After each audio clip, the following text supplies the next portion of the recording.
আসসালামু আলাইকুম, আমি এলোরা। আজকে তৈরি করে দেখাবো ভ্যানিলা আইসক্রিম। এখানে আমি 1 লিটার গরুর দুধ নিয়েছি। আসলে আইসক্রিম এমন একটা খাবারটা বাচ্চারা খুব পছন্দ করে। সবসময় গরম পড়ছে অবস্থায় বাচ্চারা আইসক্রিমটা বেশি চায়। সবসময় দোকানে গিয়ে কিনে এনে খাওয়াতে হয়।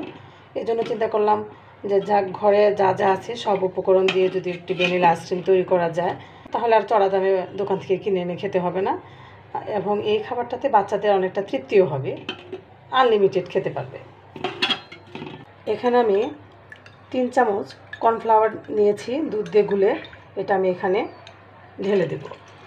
অবশ্যই চুলাটা অফ থাকা অবস্থায় আমাদের এই কাজটা করতে হবে।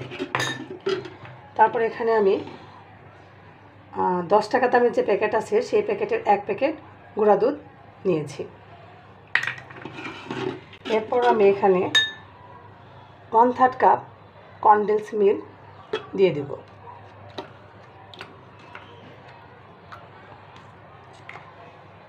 আর চিনিটা হচ্ছে মিষ্টিটা যার যার রুচি মতো। আমি এখানে 1/2 কাপ নিয়েছি, পুরোটা দিব না, অর্ধেকটা দেব।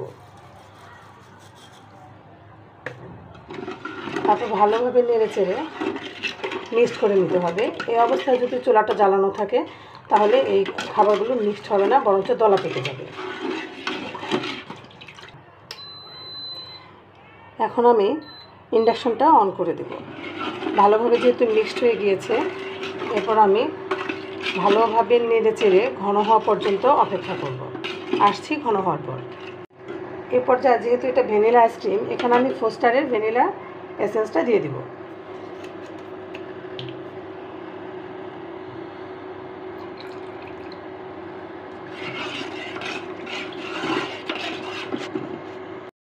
এরকম ঘনত্ব চলে আসছে, এরকম একটা পর্যায়ে চলে আসলে আমাদেরকে ইন্ডাকশনটা অফ করে দিতে হবে।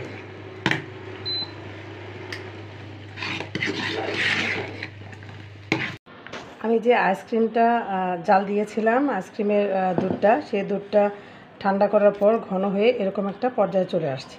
এটাকে আমি এখন অন্য বাটিতে নিয়ে 2 ঘন্টার জন্য ডিপ ফ্রিজে ঠান্ডা করতে দেব।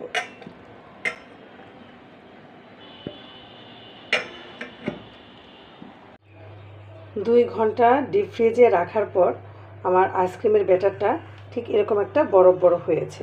এখন আমি এটাকে একটি হ্যান্ড বিটার দিয়ে 10 থেকে 12 মিনিট বিট করে নেব। আমি এখানে সিঙ্গারের হ্যান্ড বিটার ইউজ করেছি, আপনারা যে কোনো ব্র্যান্ড ইউজ করতে পারবেন।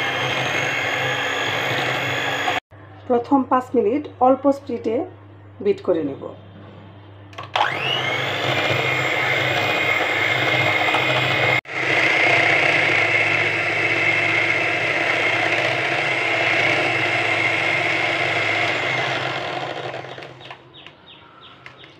আমার বিট করা হয়ে গেছে।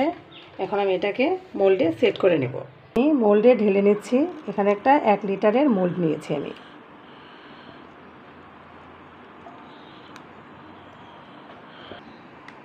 এখানে ডেকোরেশনের জন্য আমি কিছুটা বাদাম দিয়ে দেব, জাস্ট একটু দেখার সৌন্দর্যের জন্য, আর কিছু না।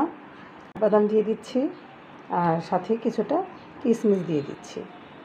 এটা চাইলে আপনারা বাদ দিতে পারেন, জাস্ট একটু দেখার সৌন্দর্য। এখন এটাকে আমি 8 ঘন্টা থেকে 10 ঘন্টা ডিপ ফ্রিজে রাখবো।